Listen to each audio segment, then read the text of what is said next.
No capítulo 4 do Evangelho de acordo com Lucas, temos o registro daquele que provavelmente tenha sido a primeira vez que Jesus foi oficialmente rejeitado pelas autoridades religiosas judaicas.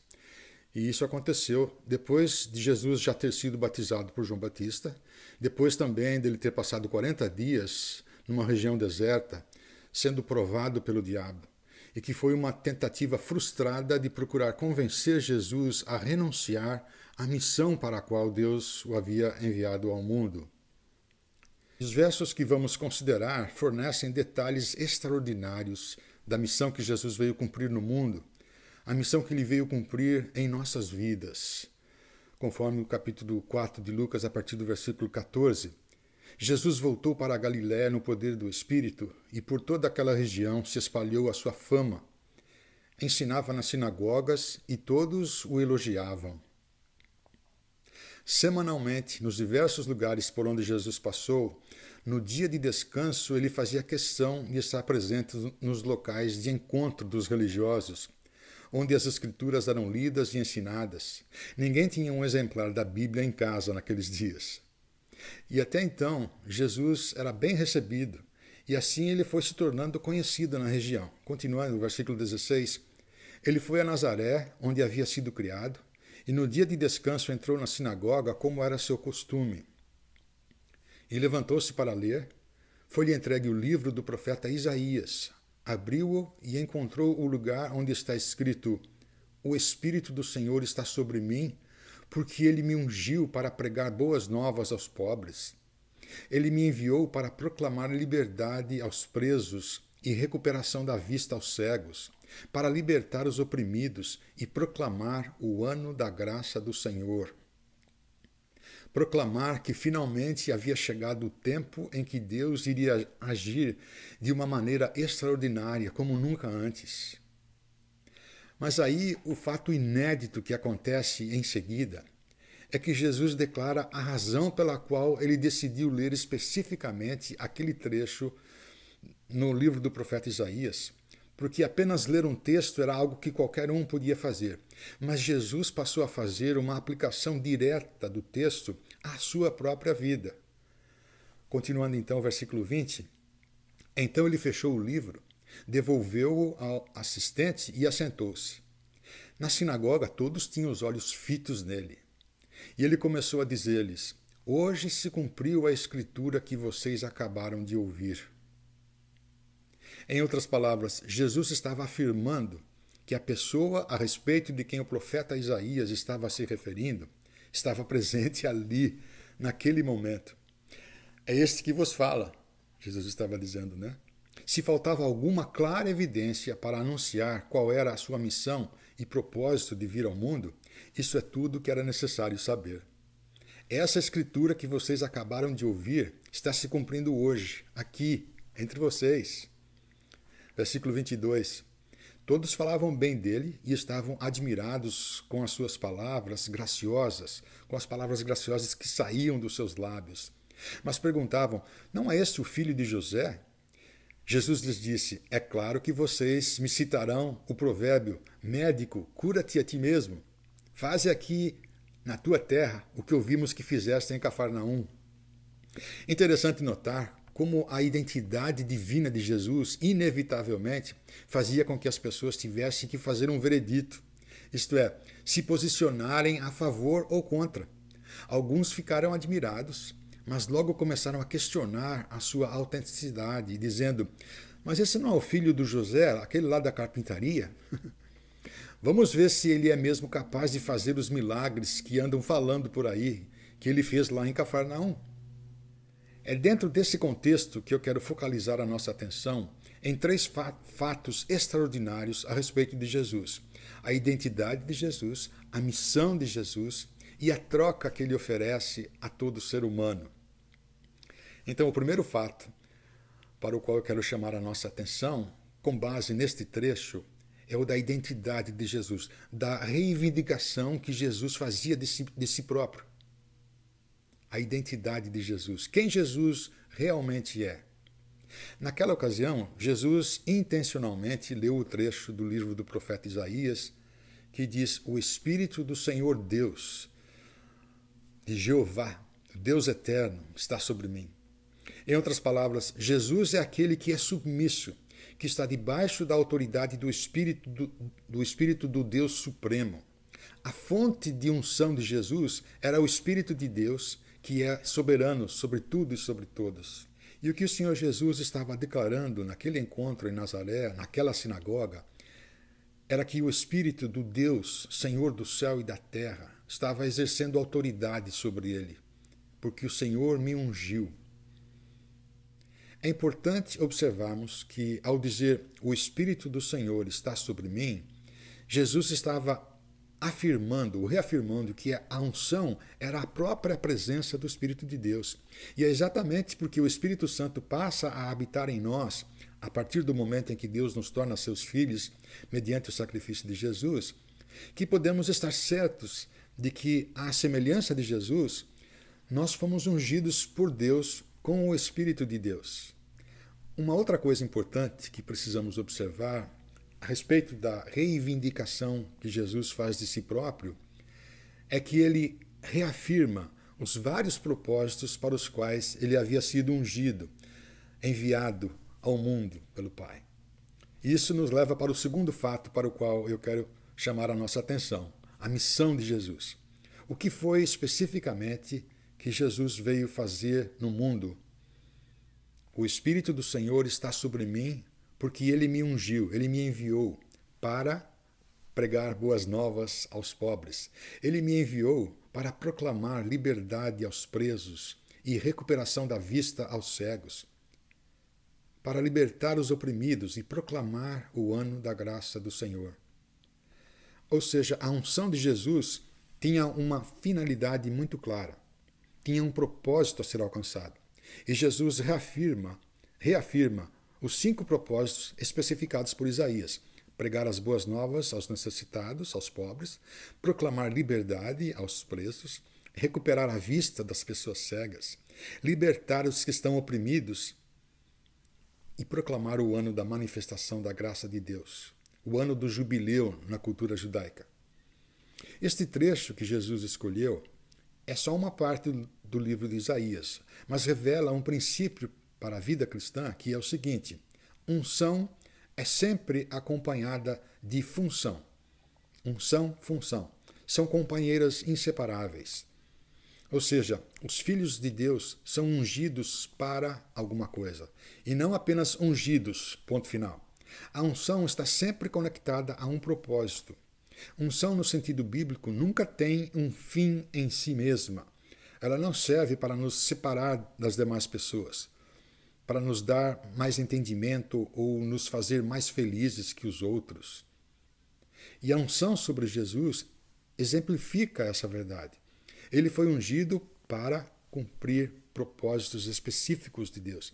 Ele foi ungido para levar boas notícias aos desamparados, aos quebrados. Ou seja, riqueza e prosperidade material não são as maiores necessidades da nossa vida. Deus irá suprir todas as nossas reais necessidades. Jesus foi ungido para cuidar dos que estão com o coração quebrantado, abatido, desanimado. Jesus foi ungido para anunciar liberdade aos cativos, anunciar o poder que Deus tem para nos libertar de todo e qualquer tipo de cadeia, especialmente as do tipo espiritual, psicológico. Mas não apenas fazer o anúncio da liberdade, mas também Jesus foi ungido para libertar, literalmente, das trevas os que estão aprisionados por elas, libertar de substâncias que criam dependência, libertar da pornografia e de todo tipo de imoralidade. Jesus foi ungido para proclamar o ano da bondade de Deus, da graça de Deus. Esta é uma analogia ao ano jubileu judaico, quando as dívidas eram perdoadas, né?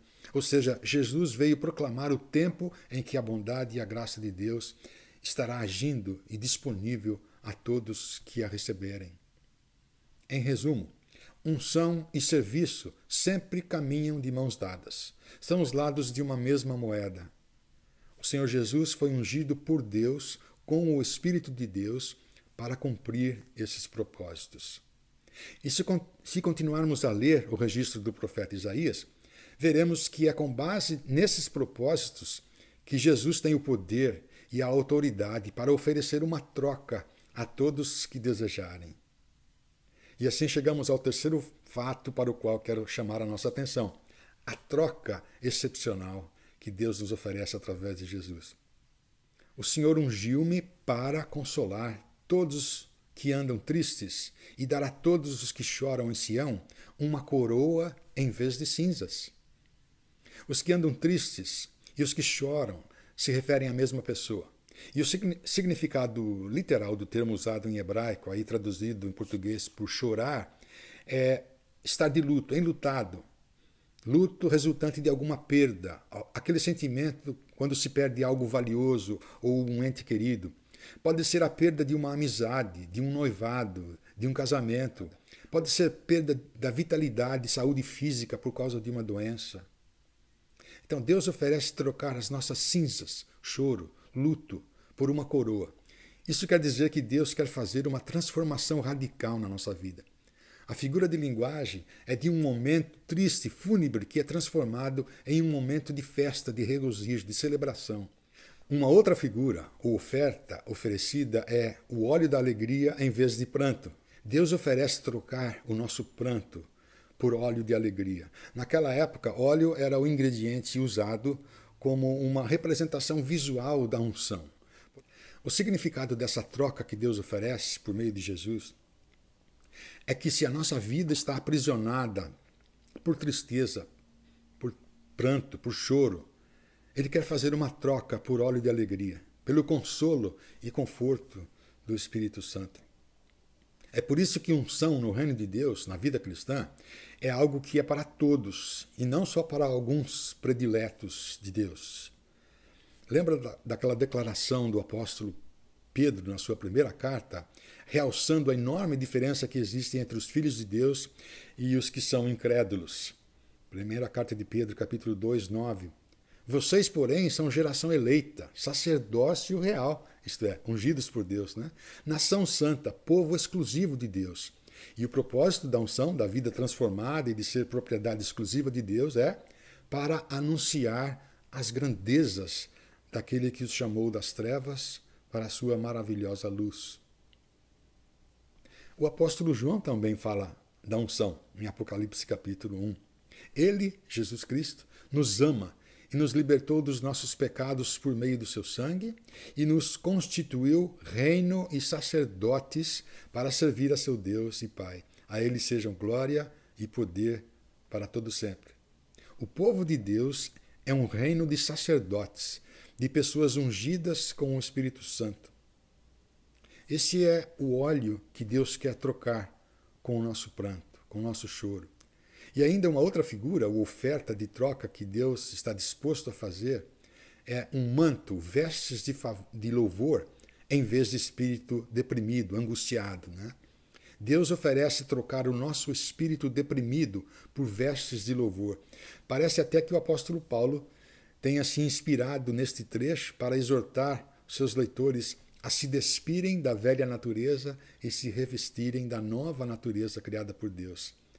A figura que esta oferta traz à minha mente é a da mulher samaritana, que, à medida em que ela vai entendendo o significado e as implicações de beber da fonte da água da vida que Jesus estava lhe oferecendo, ela simplesmente larga do balde e volta correndo, feliz da vida, para o vilarejo onde ela morava, para anunciar a todos que havia encontrado o Messias e que seus pecados haviam sido perdoados. E agora, para terminar, vamos observar o resultado dessas trocas oferecidas por Jesus, o resultado que elas produzem na nossa vida.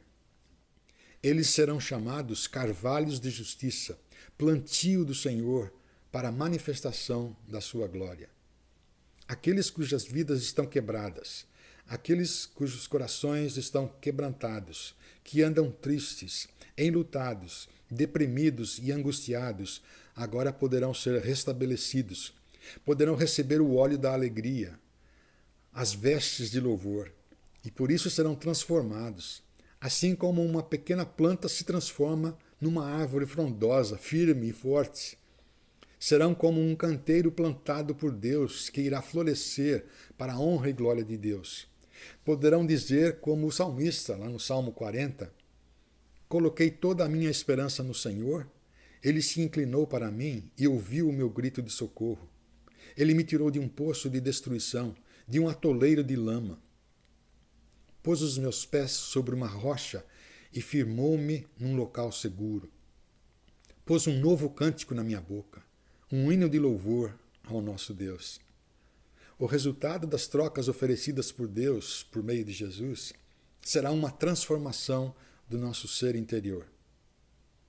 Observe algumas imagens dessa transformação que o verso 4 apresenta, falando a respeito de como Deus irá tornar os seus filhos em instrumentos da sua graça e de bondade para reconstruir e restaurar a vida de outras pessoas que têm vivido longe dos caminhos do Senhor. Eles reconstruirão as velhas ruínas e restaurarão os antigos escombros, renovarão as cidades arruinadas que têm sido devastadas de geração em geração. Velhas ruínas, antigos escombros, lugares arruinados e devastados há muito tempo, são figuras de linguagem que representam vidas que, com o passar dos anos, têm trilhado por um caminho de destruição, influenciadas por amizades, por hábitos e vícios destrutivos, por práticas imorais, por cegueira espiritual. Deus quer usar a sua e a minha vida, revestidas da nova natureza que Ele fez brotar em nós, para sermos instrumentos da sua graça e misericórdia para com as outras pessoas. Então agora, antes de participarmos da ceia do Senhor, relembrando o sacrifício que Ele fez para nos resgatar e nos tornar herdeiros e co-herdeiros com Ele da glória de Deus, eu quero sugerir que passemos alguns momentos em oração com base nos 3 fatos que temos considerado, a respeito de quem Jesus realmente é, a respeito da missão que Ele veio cumprir no mundo e a respeito da transformação que Ele começou a fazer em nós e que seguramente Ele irá completar no devido tempo. Será que nós temos consciência de quem Jesus realmente é? De ser aquele que tem o poder e a autoridade para nos resgatar e nos tornar parte da família de Deus? Você já chegou a essa conclusão? Tem consciência disso? Será que temos desfrutado das trocas que Deus nos oferece por causa do sacrifício redentor de Jesus? Trocar as nossas cinzas, o choro, o sentimento de perda, por uma coroa ou por uma tiara de regozijo. Trocar a tristeza e o desânimo pelo óleo da alegria, da presença do Espírito de Deus em nós. Trocar a angústia e a insatisfação por vestes de louvor. E será que reconhecemos que Deus quer usar as nossas vidas como seus instrumentos para ajudar pessoas que necessitam de uma reconstrução ou restauração de vida? Então vamos passar alguns momentos em oração e em seguida celebraremos então a ceia do Senhor.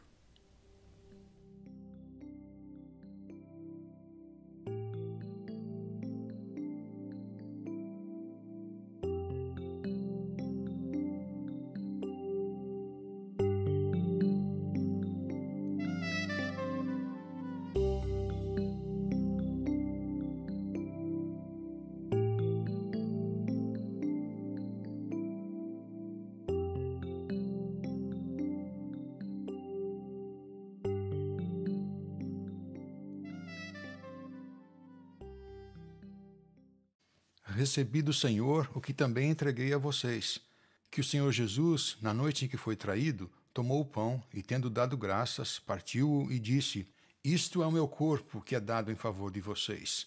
Façam isto em memória de mim. Da mesma forma, depois da ceia, ele tomou o cálice e disse: Este cálice é a nova aliança no meu sangue. Façam isto sempre que o beberem em memória de mim. Porque sempre que comerem deste pão e beberem deste cálice, vocês anunciam a morte do Senhor até que Ele venha.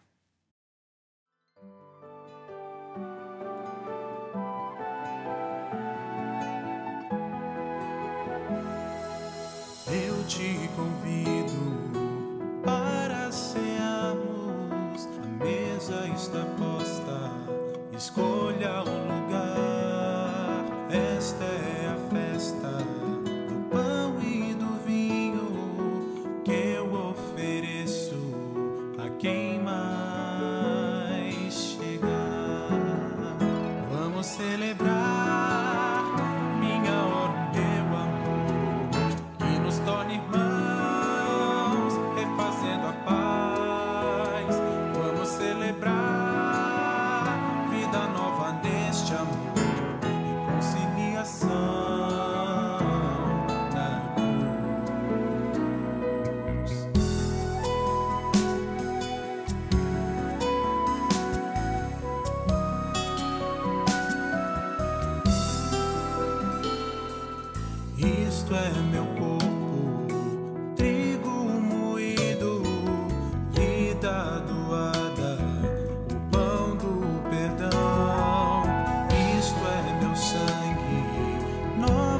coração.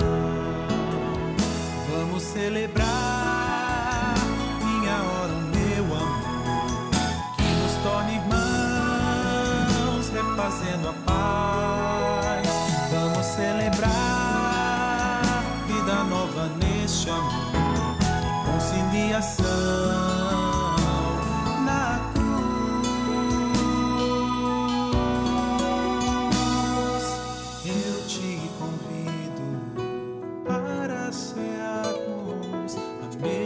Está posta, escolha um lugar.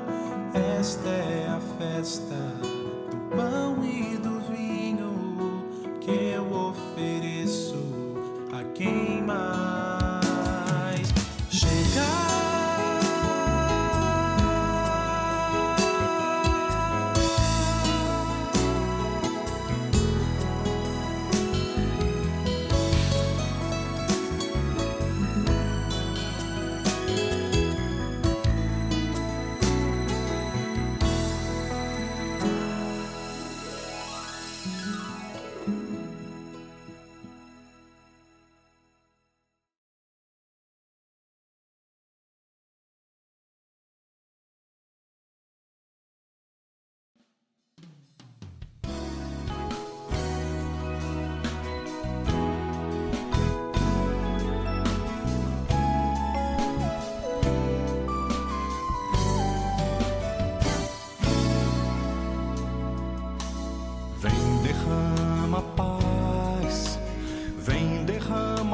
Bênçãos sobre este povo que se chama povo teu.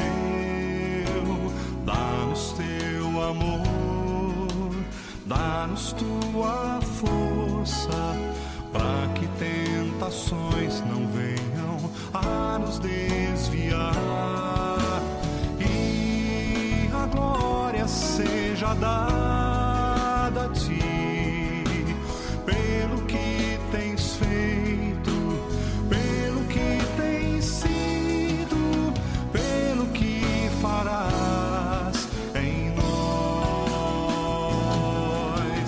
E a glória seja dada a ti, pelo que tens feito, pelo que tens sido, pelo que farás.